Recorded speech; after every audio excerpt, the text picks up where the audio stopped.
أعوذ بالله من الشيطان الرجيم. بسم الله الرحمن الرحيم.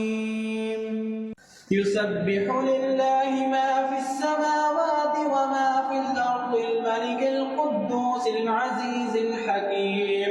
هو الذي بعث في الأميين رسولا منهم يتلو عليهم آياته ويزكيهم ويعلمهم الكتاب والحكمة وإن كانوا من قبل لفي ضلال مبين. وآخرين منهم لما يلحقوا بهم وهو العزيز الحكيم. ذلك فضل الله يؤتيه من يشاء والله ذو الفضل العظيم. مثل الذين حملوا التوراة ثم لم يحملوها كمثل الحمار يحمل أسفارا. بئس مثل القوم الذين كذبوا بآيات الله والله لا يهدي القوم الظالمين. قل يا أيها الذين هادوا إن زعمتم أنكم أولياء لله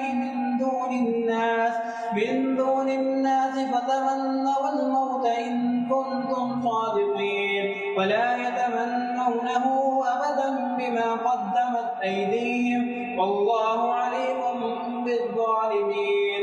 قل إن الموت الذي تفرون منه فإنه ملاقيكم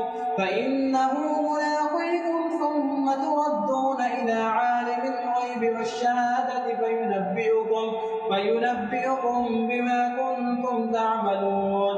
يا أيها الذين آمنوا إذا نودي للصلاة من يوم الجمعة فاسعوا إلى ذكر الله وذروا البيع ذلكم خير لكم إن كنتم تعلمون. فإذا قضيت الصلاة فانتشروا في الأرض وابتغوا من فضل الله